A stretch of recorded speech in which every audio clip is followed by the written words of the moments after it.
Now that the floors are open, the first thing I'll do is install a couple of water shutoff valves so that I can turn on the water to the rest of the house and then remove the rest of the copper pipe that runs under the bathroom floor.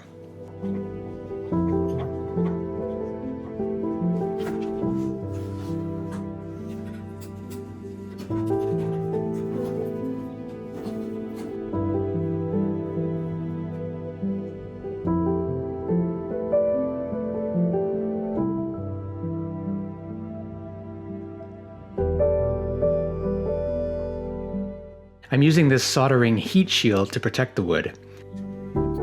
I'm going to transition to PEX for the new water supply lines, so I'll solder on these two copper to PEX adapters, and that's the last of the soldering that I need to do for this entire project. PEX is really easy to work with because of its flexibility. You just need to have a crimping tool, and then it's pretty simple.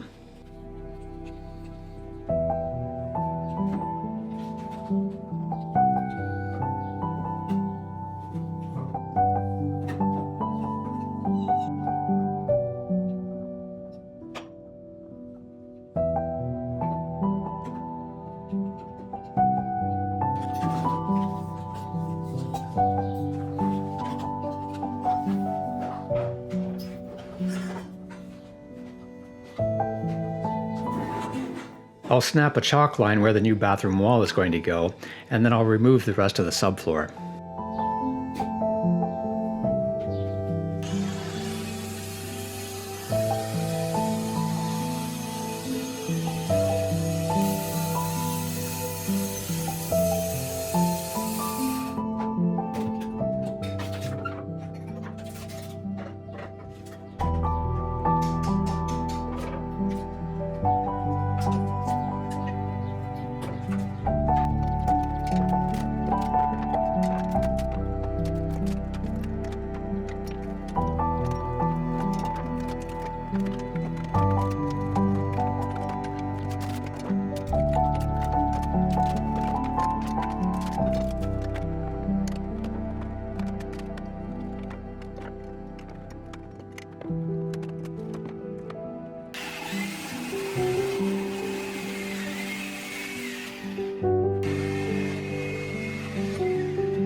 Next, I'll remove the old drain lines. You can tell there was an update done at one point because of the PVC pipe that runs into the 4-inch cast iron drain.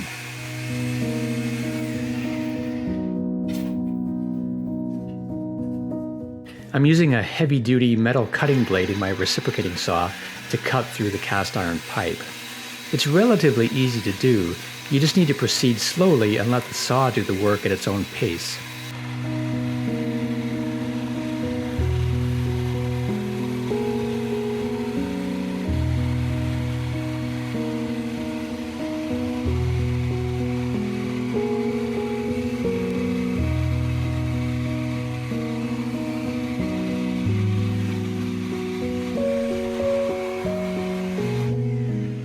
These joists have a lot of holes in them from at least 2 generations of piping, and I'll be making more holes for the new shower drain piping, so I'm going to reinforce the joists by gluing and screwing on some 3/4 inch plywood.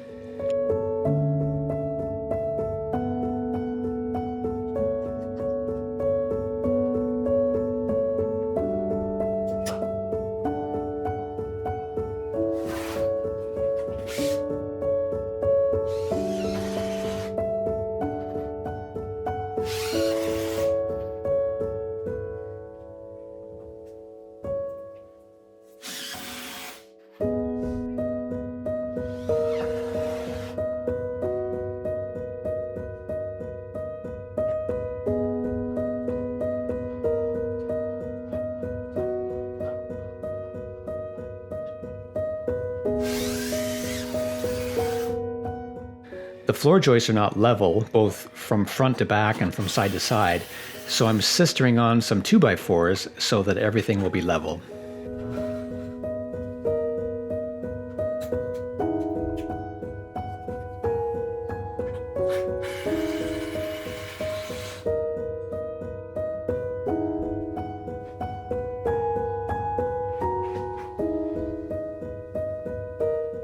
I had to cut a notch in one of the 2x4s to accommodate a wire that is running through near the top of the floor joist.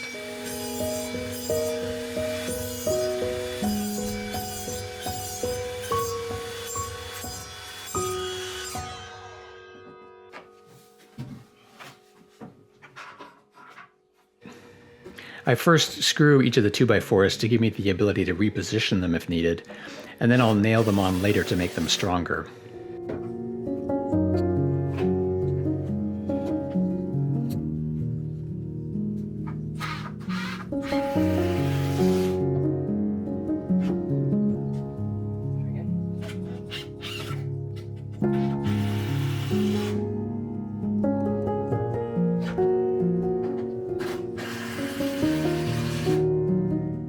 I'll put a nail plate to cover that wire to make sure that I don't screw the new subfloor into the wire.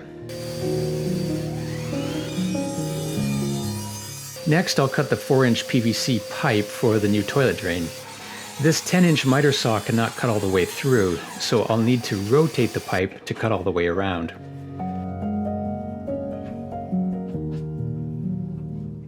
I have a 4-inch to 2-inch Y fitting to connect the shower drain, and I'm also putting another Y just before the toilet to vent the toilet. The venting for the toilet is probably not needed with a 4-inch drain, but I've moved the toilet farther away from the main stack, so it definitely can't hurt. It's easier using my 12-inch saw to cut the 4-inch pipe, so I'll use this one moving forward.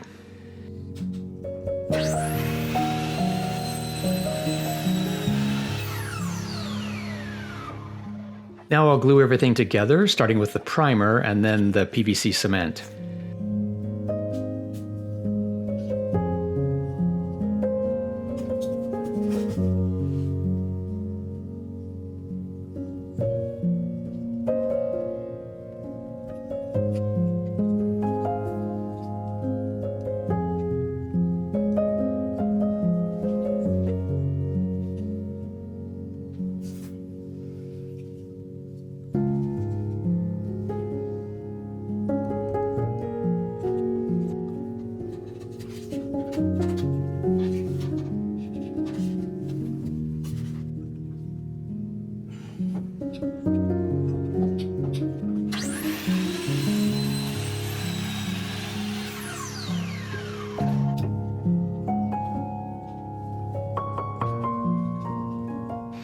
I want to make sure the pipe goes all the way into the fitting, so I'm pressing it firmly and then holding it for a few seconds so that the glue can set.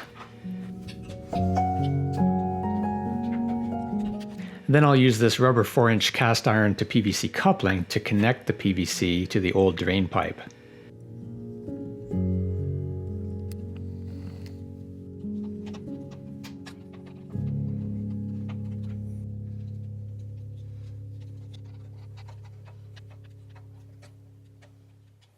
Next, I'll run a chalk line for the 2-inch shower drain, and then I'll put a whole bunch more holes into those joists.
With the tight working space, I cannot simply put a single long pipe for the shower drain, so I have to cut it into short sections that I can feed between the joists and then use couplers to fit them back together.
And then I'll attach the P-trap for the shower.